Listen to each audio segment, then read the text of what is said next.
I pushed open the glass doors of Hartwell Industries, expecting to surprise my son Daniel on his first day at his father-in-law's company. Instead, I found him on his knees, scrubbing toilet bowls, while Richard Hartwell stood watching with my daughter-in-law Sarah both smirking. "That's all he's good for," Richard announced loudly enough for passing employees to hear. Sarah's cruel laugh echoed off the marble walls. When Daniel looked up and saw me, tears streamed down his face. I stepped outside and made a call that would change everything. 6 months before that devastating moment, I stood in the grand ballroom of the Fairmont Hotel, watching my only son Daniel exchange vows with Sarah Hartwell. The December wedding sparkled with crystal chandeliers and white roses, every detail screaming wealth and sophistication. At 68 years old, having lost my wife Carol to cancer 3 years prior, seeing Daniel happy meant everything to me. Richard Hartwell commanded the room during his father of the bride toast, his silver hair gleaming under the lights.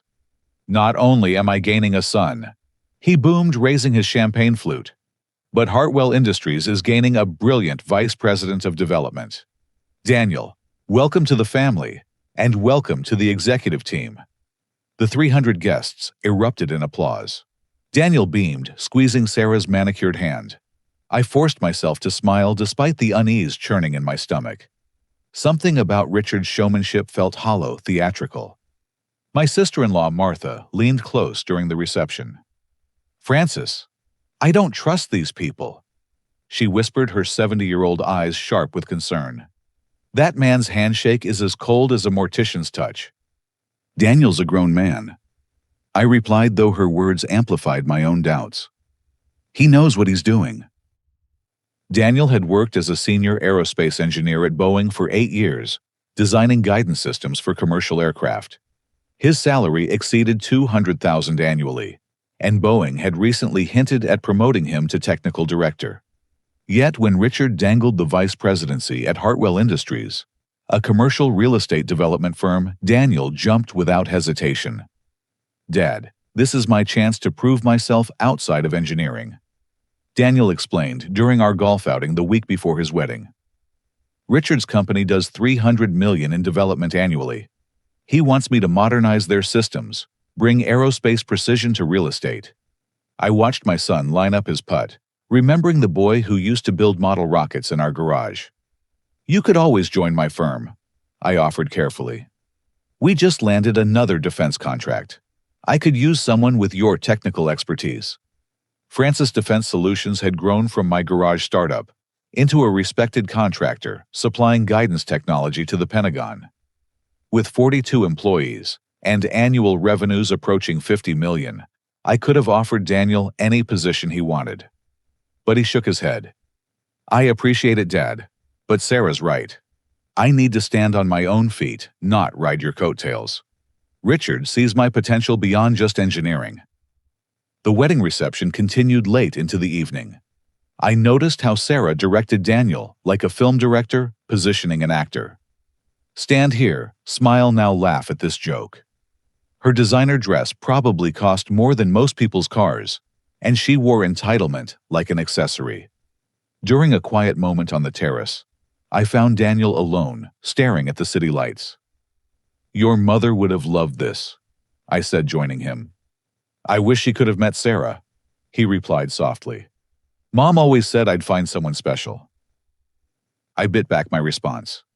Carol would have seen through Sarah Hartwell in seconds. My wife had possessed an uncanny ability to read people, a skill that helped build our business. Instead, I placed my hand on his shoulder. "She would want you to be happy. That's all I want too." Richard appeared with a Cuban cigar, slapping Daniel's back. "There's my new executive. We need to discuss your transition timeline. I want you starting the Monday after your honeymoon." "Big plans, my boy. Big plans." The next morning, Martha called me during breakfast. "Francis, I did some digging on Richard Hartwell. You need to know what I found." I poured another cup of coffee, already dreading her news. "What is it?" "His other 2 daughters, Patricia and Jennifer. Both married ambitious young men. Both husbands worked for Richard. Both marriages ended in disaster within 2 years." My hand stilled on the coffee pot. What kind of disaster? Patricia's husband, Thomas, went from promised partner to mailroom clerk within 6 months. The humiliation destroyed him. He had a nervous breakdown, lost everything in the divorce. Jennifer's husband, Michael, suffered similar treatment. Richard publicly degraded him until the poor man attempted suicide. Both men signed ironclad prenuptials. They left with nothing.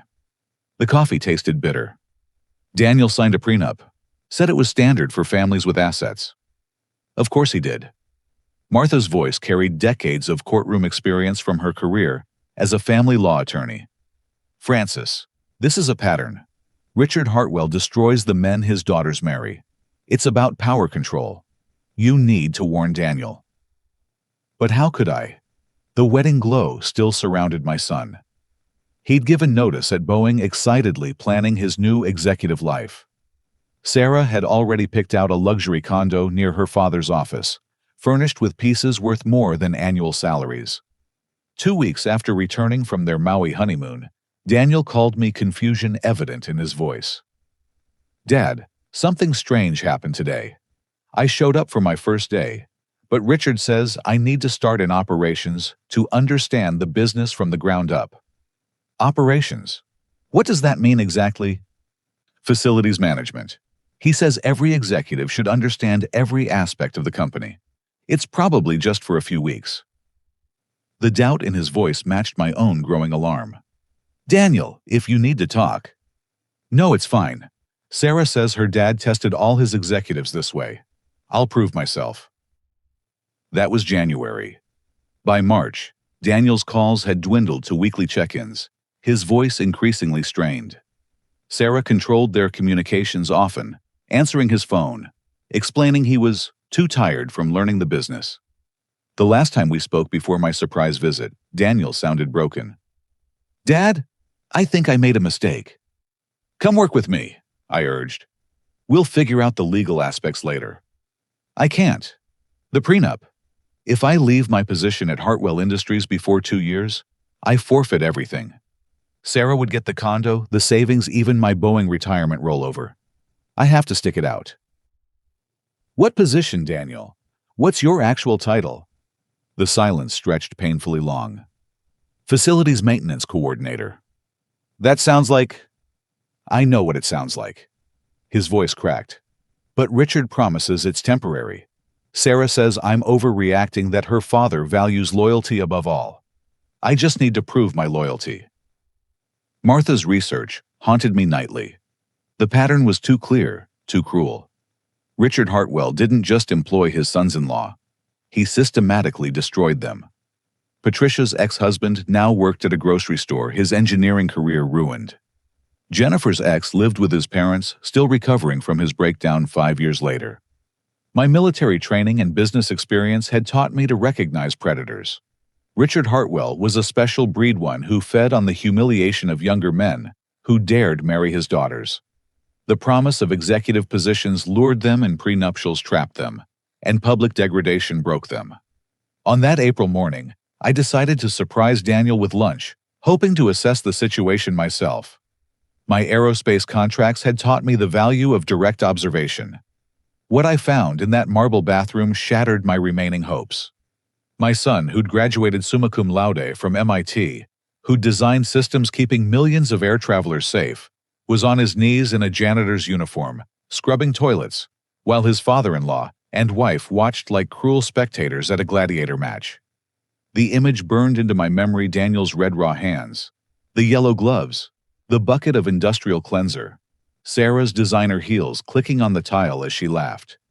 Richard's satisfied smirk as he proclaimed my brilliant son was only good for cleaning up other people's waste.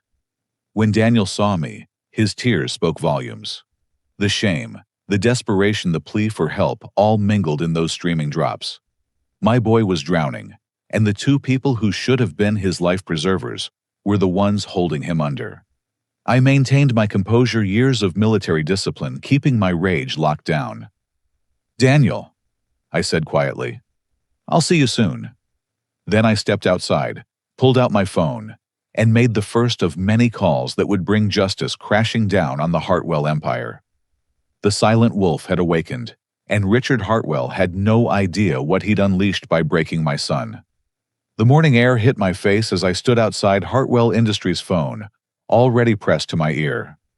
James Fitzgerald answered on the second ring, his gravelly voice unchanged since our Air Force days 40 years ago.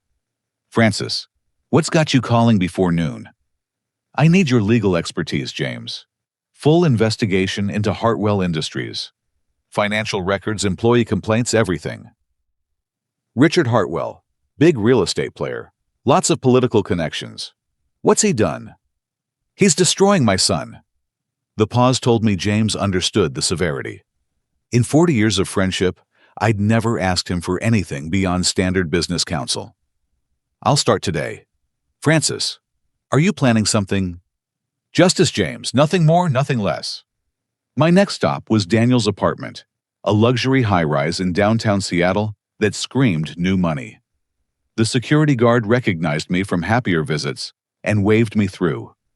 The elevator ride to the 20th floor felt eternal, each floor marker reminding me how far my son had fallen. Daniel answered the door, still wearing his janitor's uniform, the Hartwell Industries logo mocking me from his chest pocket. His eyes were swollen, shoulders slumped in defeat. "Dad, what are you doing here? Sarah's at her Pilates class, but she'll be back."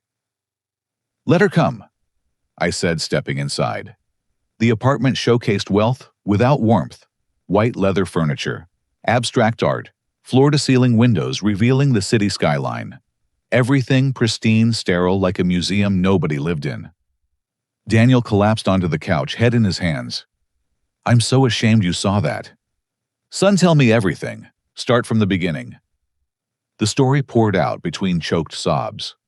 His first day in January, Richard had announced in front of the entire staff that Daniel would be earning his stripes in facilities.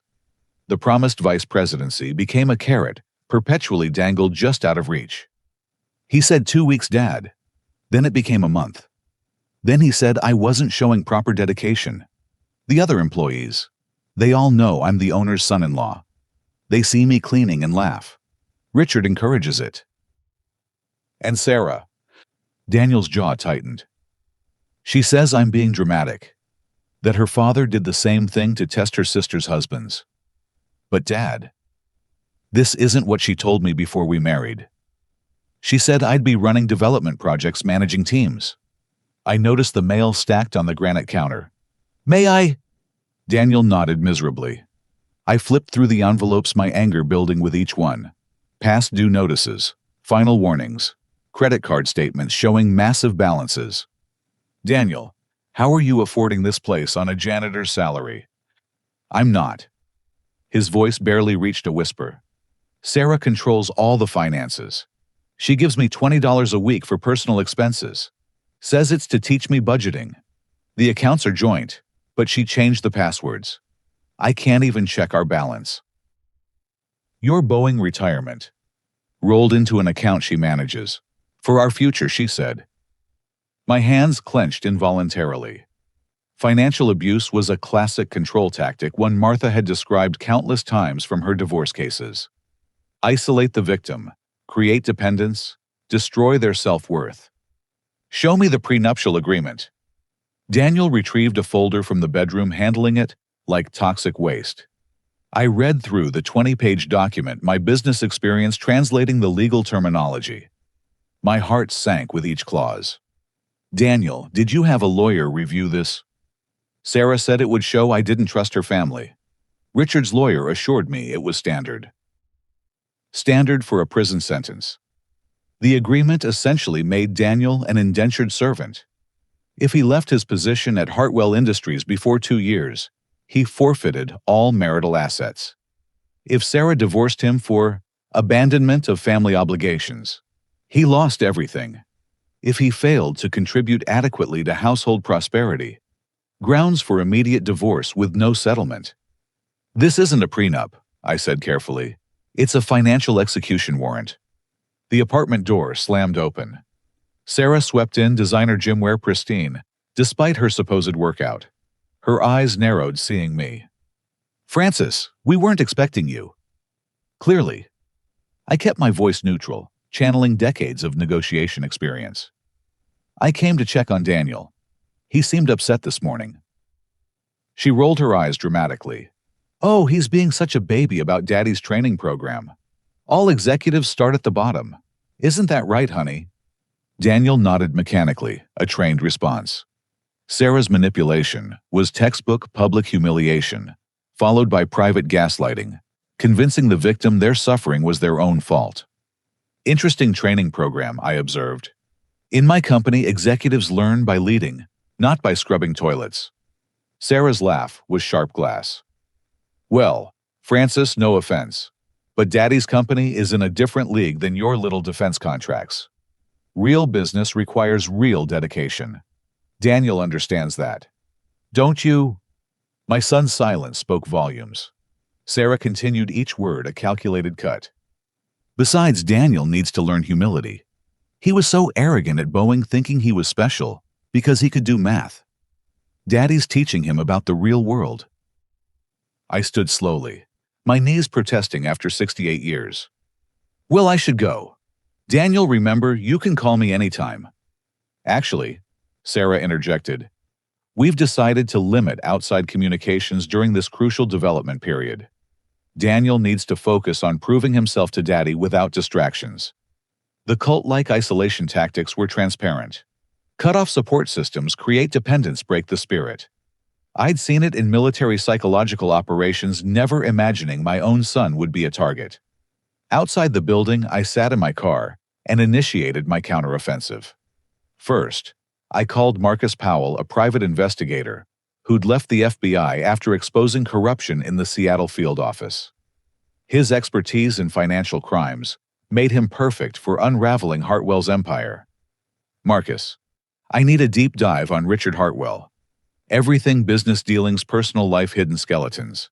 No stone unturned. Hartwell Industries. They're connected everywhere. This won't be cheap or easy. Money's no object. I want everything.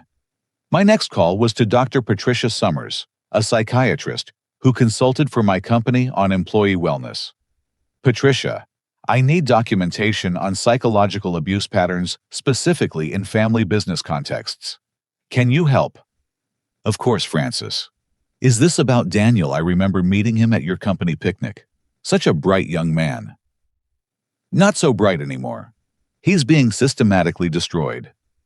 The drive back to my Bellevue home gave me time to strategize. Military planning principles applied, assess enemy capabilities, identify weaknesses, develop multiple attack vectors, maintain operational security. Richard Hartwell thought he was hunting my son. He didn't realize he'd awakened a wolf who'd spent decades perfecting the art of strategic warfare, first in military operations, then in the cutthroat defense contracting world. Every bully makes the same mistake, confusing kindness for weakness, age for inability. My home office became a war room. I installed encrypted communications, set up secure file servers, created detailed tracking systems. The skills that built my company would now dismantle Richard's empire. James called that evening with initial findings. Francis Hartwell Industries has more red flags than a communist parade. Suspicious cash transactions, multiple employee lawsuits settled quietly, IRS audits that mysteriously disappeared. This man is dirty. How dirty? The kind that brings down buildings. But he's protected, connected.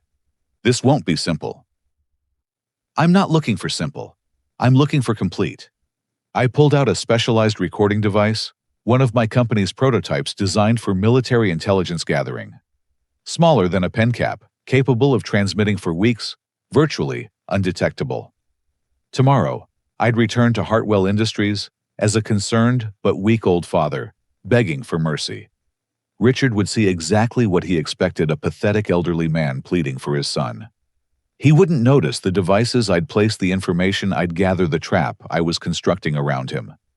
That night, I studied the photographs on my office wall. Carol smiled back from our 40th anniversary celebration, Daniel's MIT graduation, family vacations, when life was simpler. My wife would have known how to handle this diplomatically. But Carol was gone, and diplomacy had failed. I opened my safe and retrieved a different set of documents. Military commendations, business awards, contracts worth hundreds of millions. Proof of what Francis McConnell could accomplish when motivated. Richard Hartwell had provided all the motivation I needed. My phone buzzed with a text from Martha. Found something interesting. Patricia Hartwell wants to meet. She says she has information about her father. The first piece fell into place. Richard's eldest daughter, the first victim's wife, was ready to talk. In my experience, the most dangerous enemy is the one who knows your secrets. Patricia knew them all. I texted back, set up the meeting, secure location. The war had begun, and I would not stop until my son was free, and Richard Hartwell was finished. The wolf was hunting now, and prey that underestimated gray fur and patient stalking never survived the encounter. Tomorrow I would grovel and beg, playing the role of a weak father. Richard would gloat, Sarah would smirk, and Daniel would feel hope slipping away. They would all be wrong. Because while they watched an old man humble himself, I would be mapping their destruction one carefully placed recording device at a time. The trap wasn't just springing. It was transforming into something inescapable. Richard Hartwell had made the fatal error of targeting my family. Now he would learn why Francis Defense Solutions had never lost a contract battle, why competitors feared our strategic planning, and why you never ever threaten a wolf's cub. The next morning I dressed carefully for my performance. A rumpled suit from 10 years ago, mismatched socks visible above scuffed shoes, reading glasses held together with tape. I practiced my shuffle in the mirror, adding a slight tremor to my hands. Richard Hartwell expected a broken old man. I would exceed his expectations. Marcus had worked through the night, sending encrypted files to my secure server. The initial findings were damning shell companies layered like Russian dolls permits, approved by officials who received suspicious consulting fees, construction projects with massive cost overruns that enriched specific suppliers. Richard Hartwell had built his empire on a foundation of corruption. I arrived at Hartwell Industries at 10:30, timing my entrance for maximum visibility. The lobby bustled with employees and visitors. Perfect. The security guard barely glanced at my visitor badge, too busy scrolling his phone. "I'm here to see Mr. Hartwell," I told the receptionist, letting my voice quaver. "It's about my son Daniel. He's the janitor, facilities coordinator." Her pitying look confirmed the effectiveness of my act. "I'll let Mr. Hartwell know you're here." While waiting, I dropped my ancient wallet contents, scattering across the marble floor.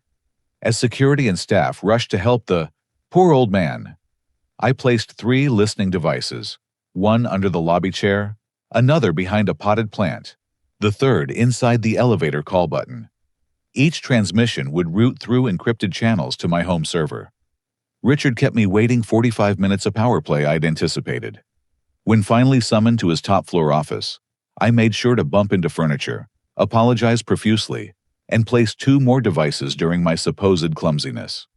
His office screamed compensation, massive desk wall of vanity photos with politicians and celebrities, a putting green in the corner. Richard stood behind his desk, refusing to offer a seat, establishing dominance like an alpha gorilla. "Francis, I'm surprised to see you." I hunched my shoulders, channeling every defeated father I'd ever known. "Richard, please. I'm here about Daniel. What I saw yesterday. It's killing him." "What you saw was a young man learning the value of hard work. Something your generation understood, but failed to teach your children. He has an engineering degree from MIT. He designed safety systems for Boeing. Surely his talents." Richard's laugh cut like a bandsaw. "Talents. Your son is soft entitled. Sarah tells me he whines constantly about getting his hands dirty. Real men build things, Francis. They start from the ground up." I let my eyes water, not entirely an act, when seeing my son's tormentor. "He's my only child. After losing Carol, please just give him a chance in management. I'm begging you." Begging. Richard savored the word like aged whiskey. The great Francis McConnell, defense contractor extraordinaire, begging me for table scraps. How the mighty have fallen. He circled his desk, predator stalking prey. You know what your problem is. You coddled that boy. Private schools, fancy degrees handed him everything. I'm doing what you failed to do, making him a man. By having him clean toilets. By teaching him his place. Richard's mask slipped, revealing the sadism beneath. Some men are born to lead. Others are born to serve. Your son is learning which category he belongs to. I stumbled, catching myself on his desk, depositing another device under the wood grain. Please, I'll do anything. I have connections in defense contracting. I could help your business. My business doesn't need help from a washed-up widower playing with toy planes for the Pentagon. He opened his door, dismissing me. Daniel stays where he is until I decide otherwise. Maybe in a year or two, if he shows proper appreciation for the opportunity I've given him. I shuffled toward the exit, pausing for my final gambit. Richard, I have a heart condition. The doctor says stress could... I just want to see my son happy before... Then you better hope he learns quickly. Richard's smile was pure cruelty. Though between you and me, Francis, some students never graduate. The elevator ride down was silent, except for my rage transforming into cold purpose. In the lobby, I made another show of weakness, sitting heavily on a bench to catch my breath. Sarah appeared from the executive elevator designer suit, immaculate expression, venomous. Francis, Daddy told me about your little visit. How dare you try to manipulate him with your health sob story? I looked up with calculated vulnerability. Sarah, I just want Daniel to be happy. You must see how this is affecting him. She sat beside me, predator disguised as concern. What's affecting him is your interference. Daniel needs to prove himself without Daddy's charity or yours. If you really loved him, you'd support his growth instead of enabling his weakness. Weakness. He graduated summa cum laude. Book smart isn't life smart. Sarah's manicured nail tapped the bench. My father built his empire from nothing. He knows what it takes. Daniel's lucky to learn from him. I pulled out a handkerchief, dabbing my eyes while placing a final device under the bench. You're right. I'm just a foolish old man who misses his son. Exactly. Sarah stood, brushing imaginary dust from her skirt. And if you keep interfering, Daniel might need to choose between his father and his future. I don't think you'd like his choice. The threat was clear: comply, or lose access to Daniel entirely. I nodded meekly, completing my performance. Sarah clicked away on her heels, satisfied she'd broken the old wolf. In my car, I activated the listening devices, immediately catching Richard's call to someone named Bradley Morrison. The old fool actually cried in my office. No, Daniel's not going anywhere. The prenup locks him down. Sarah's got him completely controlled. Another few months and he'll break like the others. I drove to a secure location, a cabin in the Cascade Mountains I used for sensitive business meetings. Marcus waited with his initial report, 3 boxes of evidence already assembled. Francis Richard Hartwell is more dangerous than we thought. I found connections to organized crime, specifically construction unions. 2 people who opposed his projects died in accidents. This isn't just financial crime. Then we proceed carefully but decisively. What about the tax situation? Marcus pulled out highlighted documents. He's been claiming veteran status for government contracts. Problem is, Richard Hartwell never served a day in his life. The DD-214 he files is forged. That alone is 10 years federal prison. And the daughters. Patricia agreed to meet tomorrow. She's been documenting everything for years, waiting for someone with resources to help. Jennifer is still too traumatized, but Patricia says she has recordings of Richard discussing what he did to their husbands. I studied the financial records, my business instincts, identifying patterns. He's leveraging properties multiple times, using different shell companies for each loan. If one bank knew about the others. Financial house of cards, Marcus confirmed. But he's been paying off the right people to look the other way. What about Sarah's activities? Marcus's expression darkened. Your daughter-in-law is having an affair with the CFO, Bradley Morrison. They meet every Tuesday and Thursday at the Fairmont, same hotel where she married your son. I have photos. The betrayal multiplied like cancer cells. Not just emotional abuse, but complete deception. I thought of Daniel cleaning toilets, while his wife bedded another executive in their wedding venue. There's more, Marcus continued. I found emails between Sarah and Morrison, discussing financial transfers post-divorce. They're planning to drain the accounts before leaving Daniel. The prenup prevents him from claiming assets, but it doesn't protect assets from being emptied beforehand. My phone buzzed a text from James, with legal precedents for prenuptial fraud. If we could prove the marriage was entered under false pretenses, with intent to defraud and destroy the agreement, would be void. That evening, I listened to the transmission from my devices.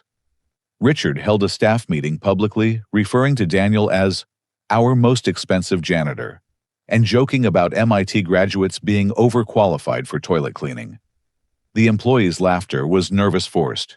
They knew they were witnessing cruelty, but feared challenging the boss. Sarah called Bradley from the apartment, Daniel apparently in the shower. 6 more months, baby. No, he suspects nothing. Daddy has him completely broken. The pathetic old father visited today, practically kissing Daddy's shoes. Once the divorce is filed, we transfer everything offshore. Daniel won't even be able to afford a lawyer. I forced myself to continue listening, gathering evidence while my heart broke for my son. The wolf inside me grew stronger with each recorded humiliation, each piece of evidence adding to the trap I was constructing. Patricia's information would be crucial. A daughter betrayed by her father, watching him destroy the man she loved, forced to participate in the facade. She'd become my inside ally, the one who knew where every body was buried in the Hartwell empire. I spent the night planning the next phase. Richard thought he was the apex predator in this ecosystem.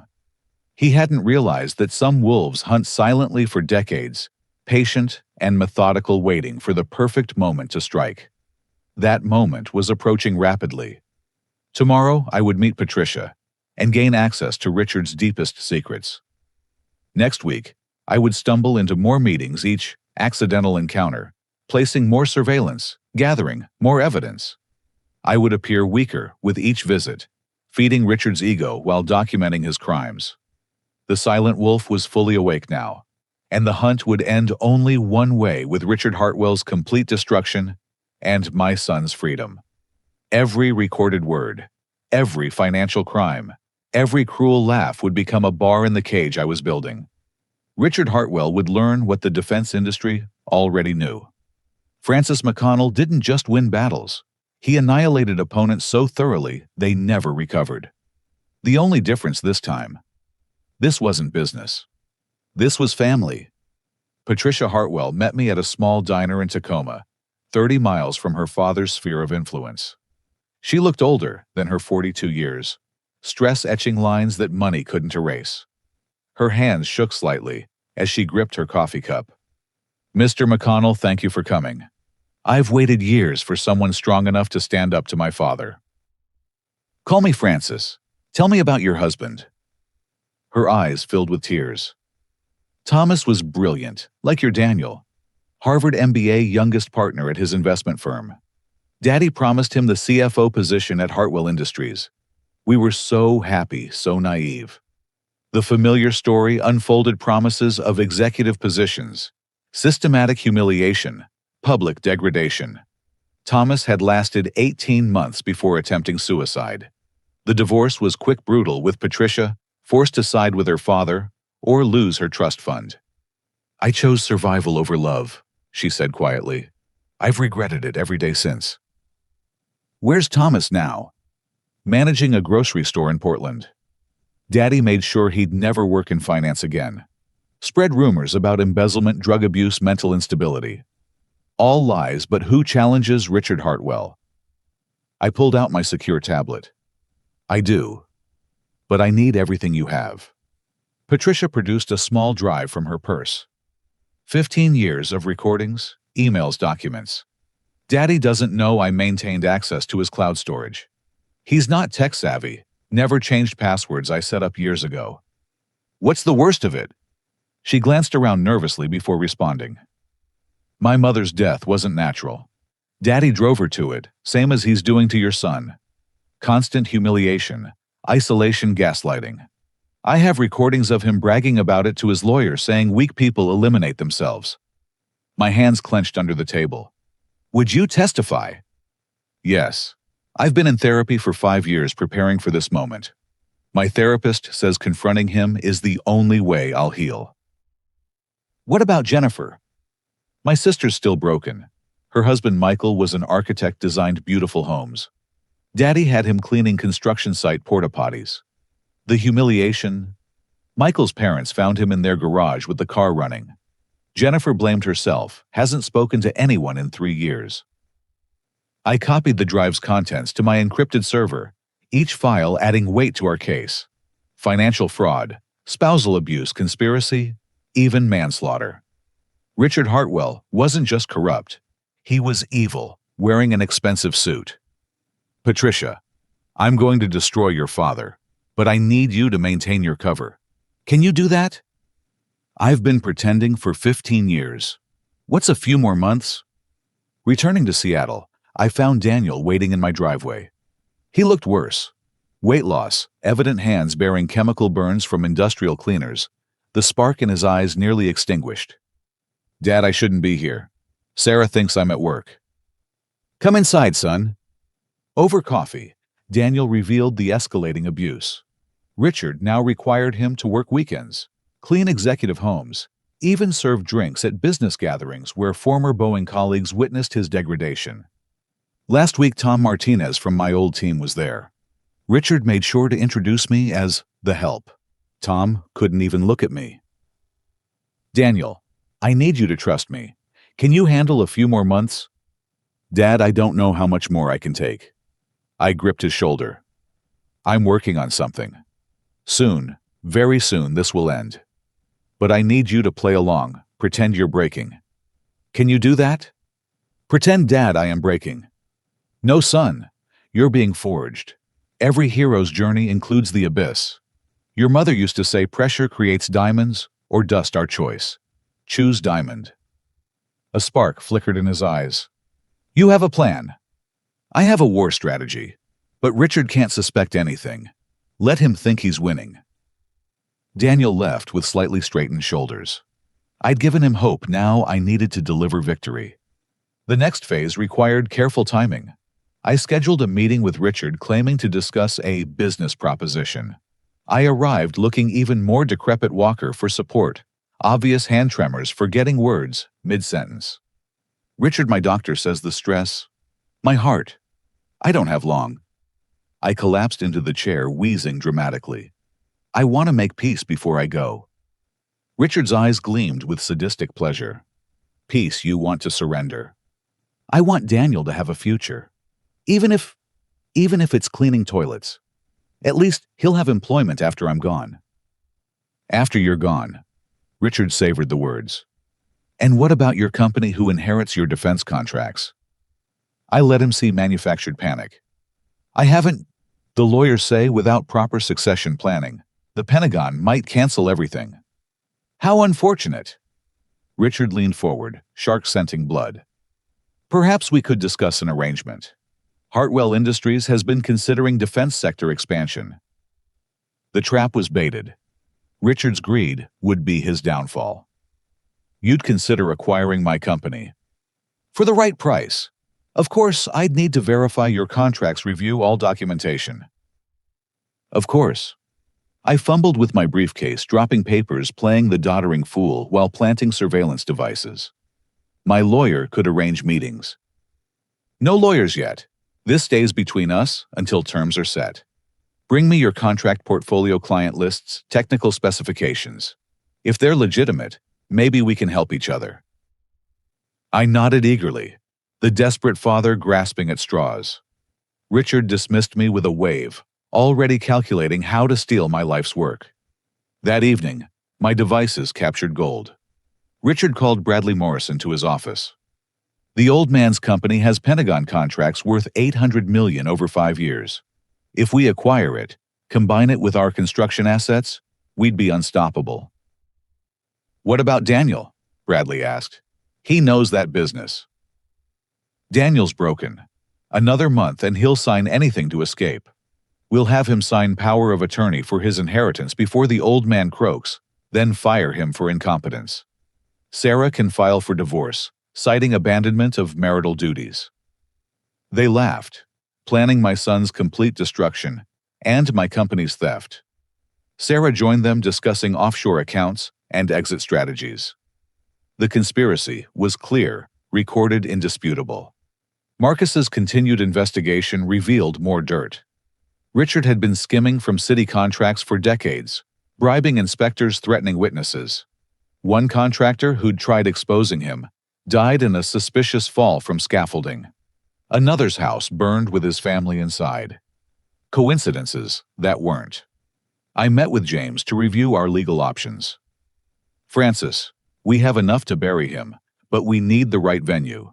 Federal court for the defense fraud, state for the murders, civil for the financial crimes. I want it all simultaneous, complete destruction. That requires coordination. FBI, IRS, state police, SEC. I have contacts, but this is delicate. Set the meetings. I'll provide evidence packages for each agency. My health charade continued with increasingly dramatic visits to Hartwell Industries. I, accidentally, mentioned my company's newest contract, a classified guidance system worth $200 million. Richard's greed intensified with each detail I strategically leaked. During one visit, I collapsed in the lobby. While security fussed over me, Daniel appeared in his janitor uniform. The pain in his eyes as he helped his dying father nearly broke my act. "It's okay, Dad," he whispered. "I understand now." Sarah arrived furious at the scene. "This is getting ridiculous. Francis, if you can't control yourself, stop coming here." "I'm sorry," I wheezed. "Just wanted to see my son before—" Richard emerged from the elevator, surveying the drama with satisfaction. "Daniel, take your father home. Use your lunch break. Be back in 30 minutes, or you're terminated." The cruelty was breathtaking. A dying father collapsed, and Richard worried about 30 minutes of janitorial coverage. I memorized his expression for the day I'd destroy everything he valued. Daniel drove me home in silence until we were secure. "Dad, are you really sick?" "Sick of Richard Hartwell. But no, son, I'm healthy as a horse. This is theater for a very specific audience." I almost believed it myself. "Good. Keep believing it when you're there. The end is coming." That weekend, I compiled evidence packages, financial fraud for the IRS, defense contract fraud for the FBI, murder evidence for state police, insider trading for the SEC. Each package was devastating alone. Together, they represented life in prison. My company, meanwhile, announced its largest contract ever, a $1 billion Pentagon project for next-generation missile guidance. The news made business headlines bait. Richard couldn't resist. He called me personally, voice oozing false concern. "Francis, I heard about your contract. In your condition, that stress could be fatal. Let me help. Hartwell Industries could manage the burden." "You'd do that." I injected pathetic hope into my voice. "But the Pentagon requires security clearances." "Details we can handle. Bring me everything Monday. If you really care about Daniel's future, you'll let me protect your legacy." I agreed eagerly, the grateful dying man grasping at salvation. Richard had no idea he'd just scheduled his own execution. Patricia sent a coded message. Her father was already drafting acquisition papers, planning to force my sale through Daniel's inherited shares. The web wasn't just tightening. It was becoming a noose. Monday would begin the final phase. Richard would expect a desperate old man delivering his company's secrets. Instead, he'd trigger a trap, years in the making, one that would destroy him, his accomplices, and his entire corrupt empire. The hunter had become the hunted, too arrogant to notice the wolf pack surrounding him. My son would be free, Richard would be finished, and justice would be savage in its completeness. The web was tight, the prey was centered, and the wolf was ready to feast. The Hartwell Industries annual charity gala was Seattle High Society's premier event, held at the Fairmont Olympic Hotel's Grand Ballroom. Richard's announcement that I'd attend as his special guest spread through the business community like wildfire. The dying defense contractor seeking rapprochement with his son-in-law's family made for delicious gossip. I spent the week before the gala executing the final pieces of my strategy. Each federal agency had received their evidence packages through James's contacts. The FBI assigned a task force to the defense fraud allegations. The IRS opened a criminal investigation into the fraudulent veteran claims. State police quietly reopened 2 accidental death cases.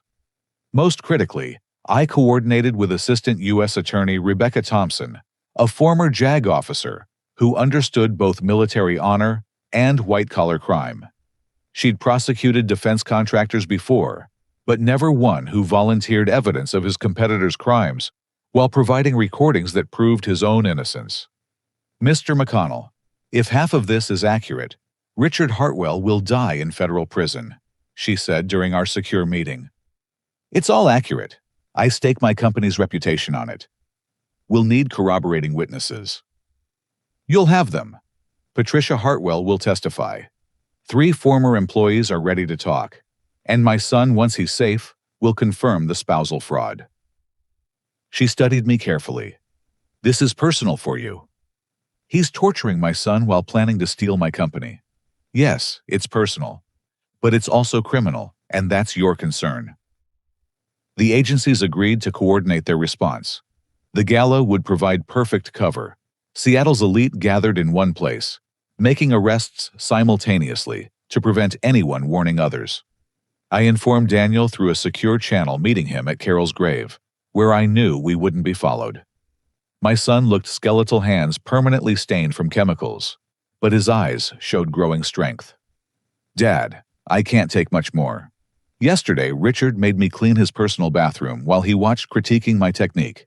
Sarah laughed the entire time. Saturday night it ends. The gala will be their last performance. What do you need me to do? Survive until then. And when everything happens, act shocked. You knew nothing. I won't have to act. I still can't believe you've managed whatever you've managed. I placed my hand on Carol's headstone. Your mother always said I was too patient for my own good, that I'd wait forever for the perfect moment. This is that moment. The night before the gala, I made final preparations. My medical records showed advancing cardiac failure. My company's latest contract documents were modified to appear even more lucrative than reality. I practiced my doddering walk until it was second nature. Marcus confirmed all players would attend. Bradley Morrison had reserved his usual suite for his tryst with Sarah. Richard had invited specific city officials and inspectors, all of whom were now under federal surveillance.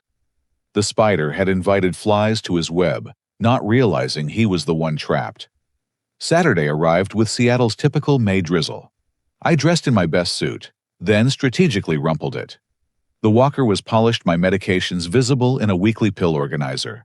Every detail screamed, dying old man making final appearance. The Fairmont Olympic gleamed with elegance.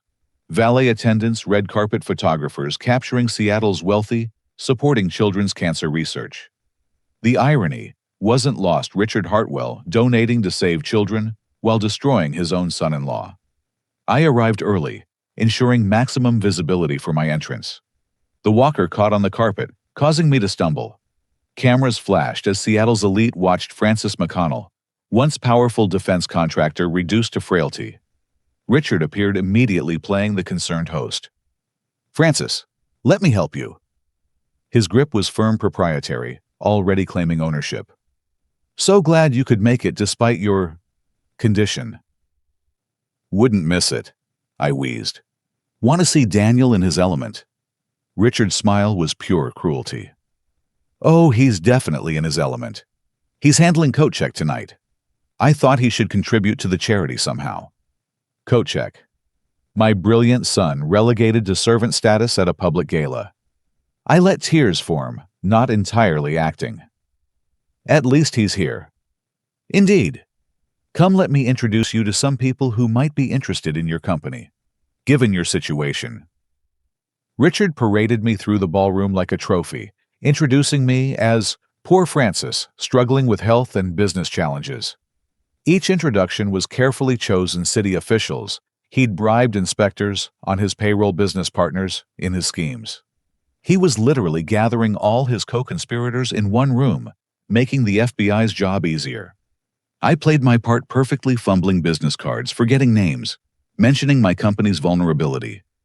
The vultures circled, sensing weakness, already calculating how to divide my corpse. Daniel stood at the coat check, wearing an ill-fitting tuxedo that emphasized his weight loss. Former colleagues avoided eye contact as they handed him their coats. Sarah swept past in a $10,000 gown, deliberately ignoring her husband, while hanging on Bradley Morrison's arm. "Daniel," I said quietly when I reached him. "Your mother would be proud. You've shown more strength than any of these people possess." "Dad, please don't make me cry here. It's hard enough." "Soon, son. Very soon." The dinner began with Richard's typical grandstanding. He spoke about family values, building legacy, supporting community. Patricia sat at the family table, her smile-fixed fingers, white-knuckled around her champagne flute. She knew tonight was the night.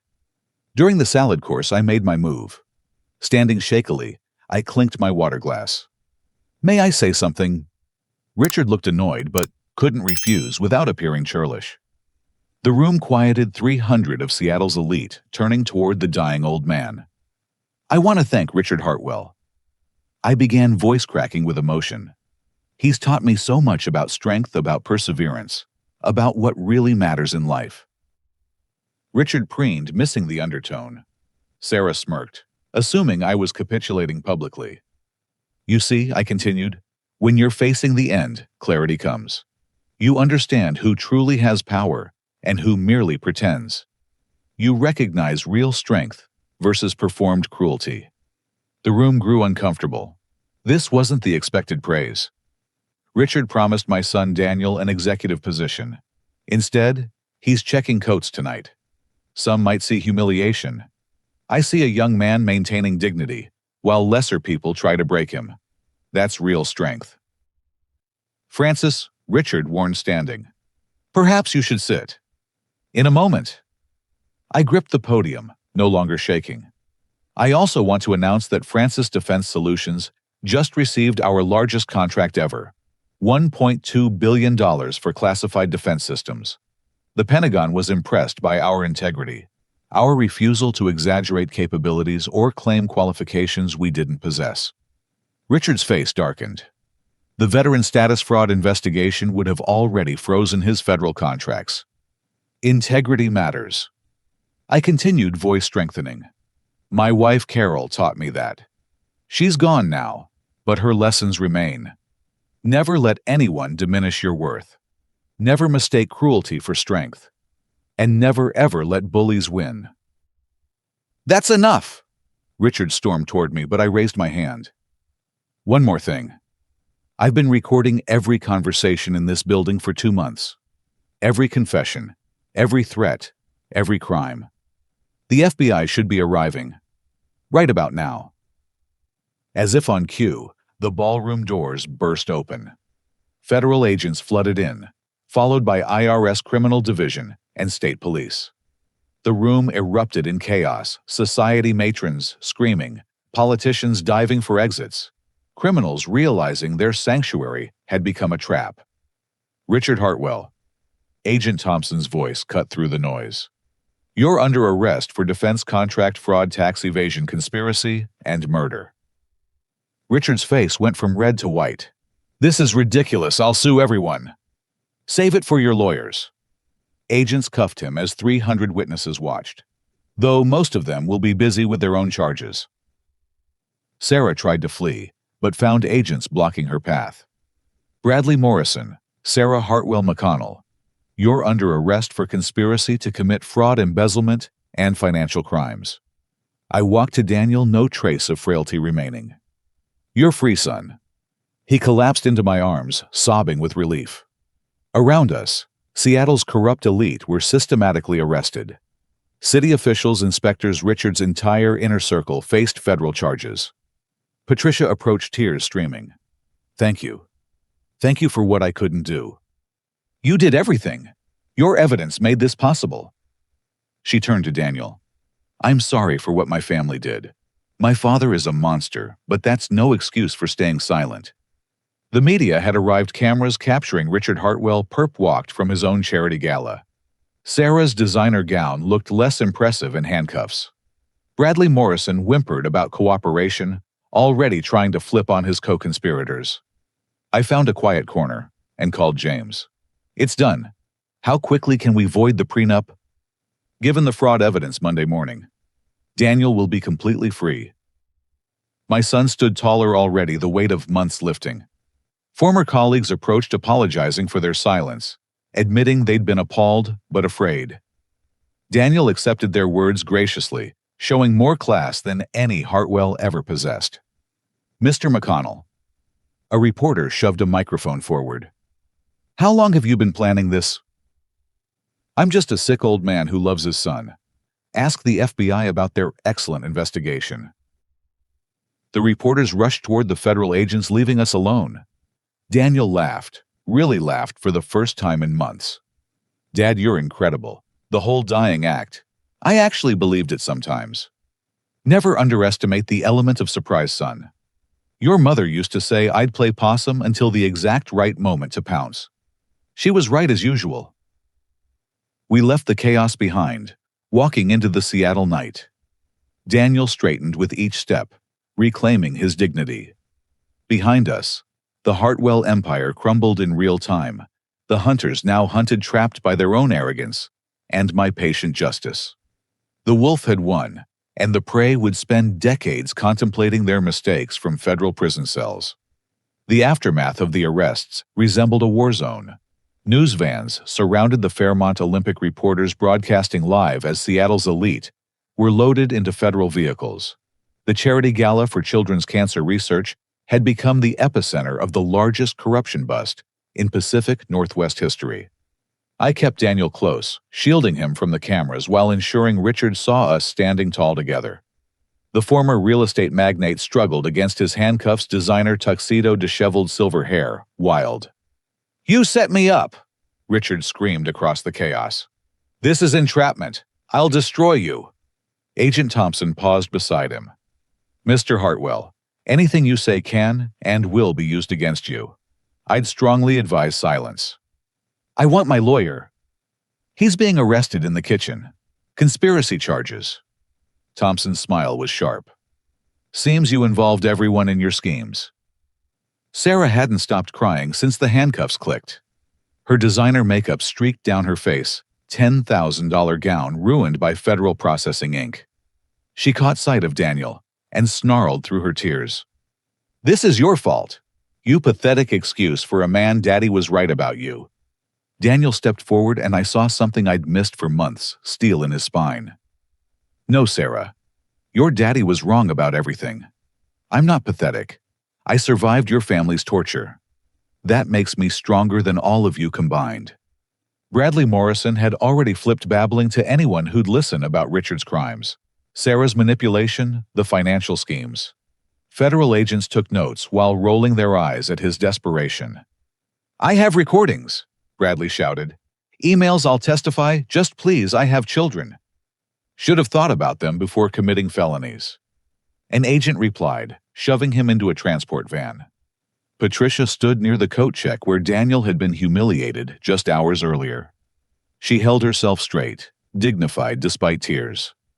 Dad always said family came first, she told a reporter. He lied. Power came first, money, second, cruelty third. Family was just something to exploit.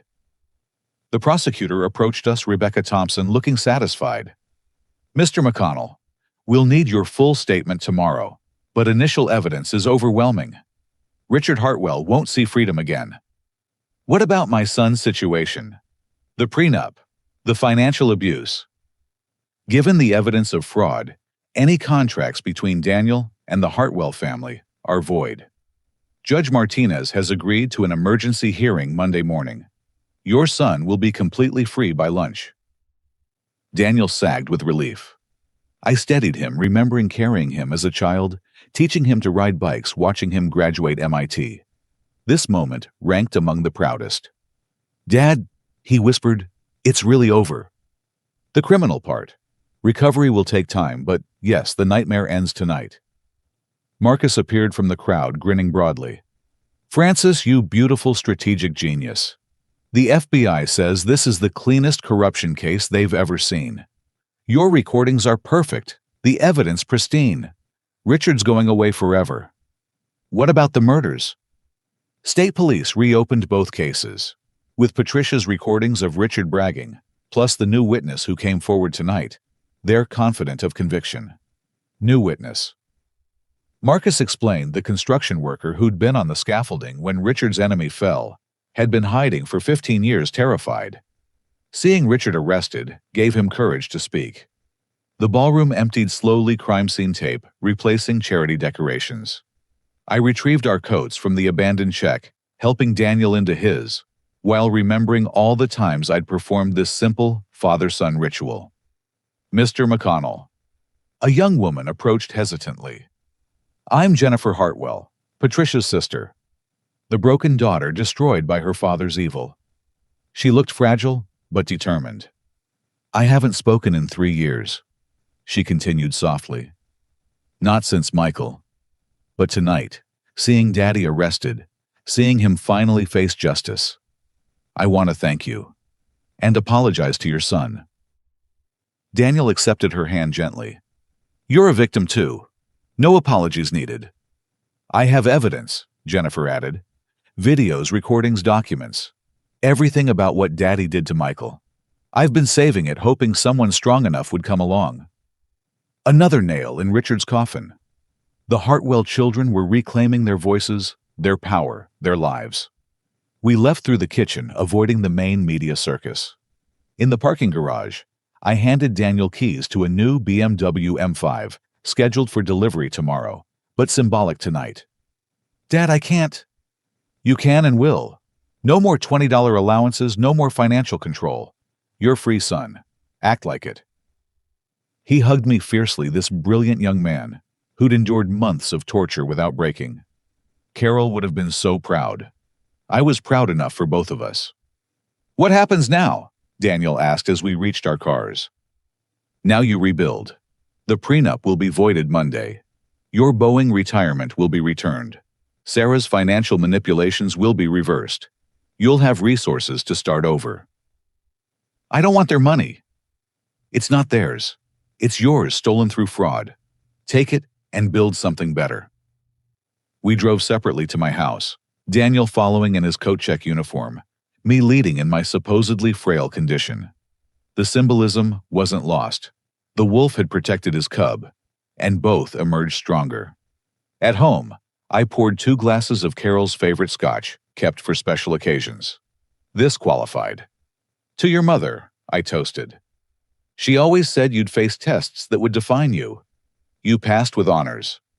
"To you, Dad, the silent wolf who saved me." We drank in companionable silence, father and son survivors of a war neither expected. Outside, Seattle News broadcasted continuous coverage of the arrests, Richard's empire collapsing in real time. My phone buzzed with messages from Pentagon contacts, impressed by my handling of the situation. Francis Defense Solutions' reputation had somehow increased by exposing a competitor's corruption while maintaining absolute integrity. "Dad," Daniel said eventually, "what you did, the planning, the patience, the complete destruction of their lives. Wasn't it exhausting?" "Exhausting, son. I'm a former military officer who built a defense contracting empire from nothing. I've negotiated with generals, designed systems that protect our nation, survived your mother's death. Richard Hartwell thought he was playing chess while I was playing global warfare. He never stood a chance." Daniel laughed, really laughed, the sound healing months of pain. "I want to learn. Everything. The business, the strategy, all of it. Monday, you start as Executive Vice President of Francis Defense Solutions. You've learned what not to be from Richard. Now learn what to be from me." What about the employees who laughed, the ones who watched me suffer? Success is the best revenge. When you're running major contracts while they're still middle management, they'll remember their cowardice. Some will apologize genuinely. Accept those. Others will grovel from self-interest. Ignore those. We talked until dawn, planning Daniel's future, processing the trauma, celebrating survival. When exhaustion finally claimed us, I made one last call to James. "It's finished," I told my old friend. "Complete victory. Francis, what you accomplished. It's legendary. Richard Hartwell was untouchable for 30 years. You destroyed him in 3 months. He touched my son. That made him very touchable. Remind me never to anger you. You'd never hurt family, James. That's the difference between us and them." I found Daniel asleep on the couch, finally peaceful. Covering him with Carol's Afghan, I remembered all the times I'd checked on him as a child, protecting him from nightmares. This had been the ultimate nightmare, but morning had finally come.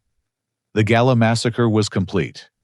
Richard Hartwell's empire lay in ruins, his freedom forfeit, his family destroyed by his own cruelty. Sarah would serve hard time, her beauty worthless, in federal prison. Bradley Morrison's cooperation might reduce his sentence, but couldn't restore his reputation. Most importantly, Daniel was free. Traumatized, but unbroken, he'd rebuild stronger and wiser. The wolf had protected his cub, and both had survived the hunt. Tomorrow would bring legal proceedings, media attention, and the slow process of healing. But tonight, in the quiet of our home, father and son had won the war that mattered most. 6 months after the Gala massacre, I stood in the federal courthouse, watching Richard Hartwell receive his sentence. The man who'd once commanded Seattle's business elite now wore orange jumpsuit and shackles, his silver hair gone gray, his arrogance replaced by the hollow stare of the defeated. Richard Hartwell. Judge Catherine Williams read, her voice carrying the weight of justice. For conspiracy to defraud the United States, 20 years. For tax evasion, 10 years. For financial fraud, 15 years. For conspiracy in the deaths of Marcus Steinberg and Robert Chen, 25 years to life. Sentences to run consecutively.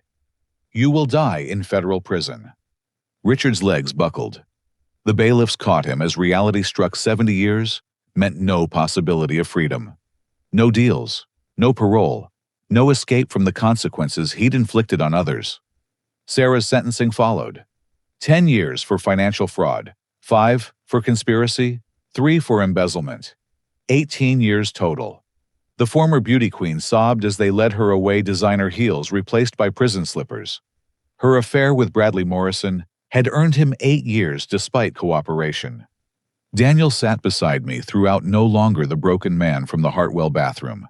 He'd gained back healthy weight, his hands healed from the chemical burns, his confidence restored through months of therapy and meaningful work. "How do you feel?" I asked as we left the courthouse. "Free," he said simply. "Completely free." The transformation had been remarkable. Daniel now ran our new civilian division at Francis Defense Solutions, applying his aerospace expertise to commercial aviation safety. His first contract saved an airline $50 million in fuel costs, while increasing passenger safety margins. Boeing had tried recruiting him back, but Daniel preferred building something new with me. "Mr. McConnell." Patricia Hartwell approached, looking years younger, despite the stress of testifying against her father. "Thank you again. Because of you, I could finally tell the truth." "You told the truth. I just made sure people listened. My therapist says I'm making amazing progress, and Jennifer's speaking regularly, now even started painting again. We're healing." The financial unwinding had been complex, but satisfying. Sarah's hidden accounts contained nearly $8 million stolen from Daniel's Boeing retirement and joint savings. The court awarded it all back, plus damages. The Hartwell Industries liquidation provided another $20 million to victims, including Richard's former sons-in-law. Thomas, Patricia's ex-husband, used his settlement to return to finance, starting a firm specializing in helping abuse survivors reclaim financial independence. Michael's parents received enough to establish a foundation in their son's memory, supporting architects from disadvantaged backgrounds. But the greatest satisfaction came from smaller victories. Daniel had started dating Amy Chen, a software engineer, who appreciated his kindness and brilliance. They met at a charity event, one where Daniel was a featured speaker instead of coat check attendant. "She doesn't care about the scandal," Daniel told me over dinner at his new waterfront condo. "Says it shows I can survive anything." "Smart woman. When do I meet her?" "Next week. Fair warning, she's almost as strategic as you. Runs cybersecurity for Microsoft." I laughed, genuinely delighted. My son was choosing partners based on character and intelligence, not surface glamour. The Hartwell lesson had been learned. Marcus Powell joined us for coffee monthly, still amazed by the operation's success. "Francis, the FBI teaches your case at Quantico now. The McConnell method, for taking down protected criminals." "Just protected my family. Anyone would do the same." "No," Marcus corrected. "Most would have confronted directly, gotten emotional, made mistakes. You played a long game with surgical precision. It's military-grade strategy applied to civilian crime." The comment reminded me of Carol, how she'd always said my patience was both strength and weakness. This time, patience had been pure strength. My company thrived in the aftermath. The Pentagon appreciated how we'd handled the situation, exposing corruption while maintaining security protocols. New contracts flowed in, pushing revenue past $200 million annually. Daniel's civilian division added another $50 million, making Francis Defense Solutions a true family empire. "Dad," Daniel said one evening while reviewing contracts, "I've been thinking about expansion. What if we acquired some of Hartwell's legitimate construction assets, convert them to building secure facilities?" "You want to buy pieces of Richard's company?" Poetic justice. Transform his tools of corruption into legitimate business. Plus, we could hire his employees who weren't involved, give them fresh starts. My son had learned strategy well. We acquired 3 Hartwell subsidiaries, converting them to specialized construction for defense facilities. Former Hartwell employees, who'd been bullied by Richard, found new purpose building something honorable. The best moment came when we hired Patricia as Director of Human Resources. Her experience surviving a toxic family business made her perfect for creating healthy workplace culture. She implemented policies ensuring no employee could be humiliated or degraded regardless of position. "Every janitor deserves the same respect as executives," she announced at her first all-hands meeting. "Anyone who disagrees can find employment elsewhere." Daniel had smiled at that, remembering his time cleaning toilets. Now he ensured our custodial staff had excellent benefits, respectful treatment, and clear advancement paths. Several had already moved into technical roles, their potential recognized and nurtured. 1 year after the arrests, we held a celebration at my home. Not a gala or fancy party, just family and close friends gathering for barbecue. Daniel flipped burgers, while Amy organized games. Patricia and Jennifer chatted with my sister-in-law Martha. James Fitzgerald argued politics with Marcus Powell. Even Thomas attended Confident and Rebuilt. "Francis," Martha pulled me aside. "Carol would be so proud. You saved Daniel without losing yourself to revenge." "It wasn't revenge. It was justice." "Same result, different motivation. That's what makes you the better man." As sunset painted Puget Sound gold, I found myself at Carol's Memorial Garden, the space I'd created to remember our 43 years together. Daniel joined me, comfortable with shared silence. "Mom would have handled it differently," he said eventually. "She would have seen through Sarah, immediately prevented the whole mess." Maybe. Or maybe I needed this lesson. Strange to say, but surviving the Hartwells taught me more about strength than any success could have. I understood. Steel requires fire to forge. Daniel had been through the furnace and emerged stronger than before. His compassion hadn't diminished, but now paired with wisdom about human nature. I love you, son. Never doubt that. I know, Dad. Your love saved me. When I was breaking, knowing you were fighting for me kept me alive. We returned to the party where Jennifer was showing her paintings. Patricia was laughing genuinely, and Amy was defeating James at chess. Our strange extended family bonded by survival and justice. Richard Hartwell sat in federal maximum security, no visitors allowed after threatening other inmates' families. Sarah existed in minimum security, her beauty fading without designer treatments, working laundry duty for 17 cents hourly. Bradley Morrison had been transferred after inmates discovered he'd betrayed his lovers. Their empire was dust, their cruelty rewarded with decades of concrete and steel. Meanwhile, their victims thrived, building lives of meaning and integrity. The universe had balanced its scales. As the party wound down, I proposed a final toast. To survival, to justice, and to families who fight for each other. To the silent wolf, Daniel added, who taught me that real strength whispers while weakness shouts. Everyone drank to that understanding flowing between survivors of Richard Hartwell's cruelty. We'd all been tested. We'd all emerged victorious. The war was over, completely won. My son was free, successful, loved, and loving. The predators were caged forever. Justice had been served in full. Looking back, I realized Martha was right about one thing. Revenge and justice can have the same result. The difference lies in the motivation. I didn't destroy Richard Hartwell because I hated him. I destroyed him because he threatened my family, and protecting family is the most fundamental justice of all. To those facing similar predators, remember this evil often wears expensive suits and speaks with polished words. But patient strategy, careful documentation, and refusal to break can defeat any bully. The silent wolf always outlasts the howling jackals. Fight for your family. Fight smart, not loud. And never, ever let them see you coming until it's too late. That's the McConnell method. That's how we won. That's how you can win too. If you've experienced similar injustice or witnessed family members being destroyed by those in power, what gave you the strength to endure? Share your story in the comments below. And if this story resonated with you, please like this video and subscribe to our channel for more tales of justice and family triumph.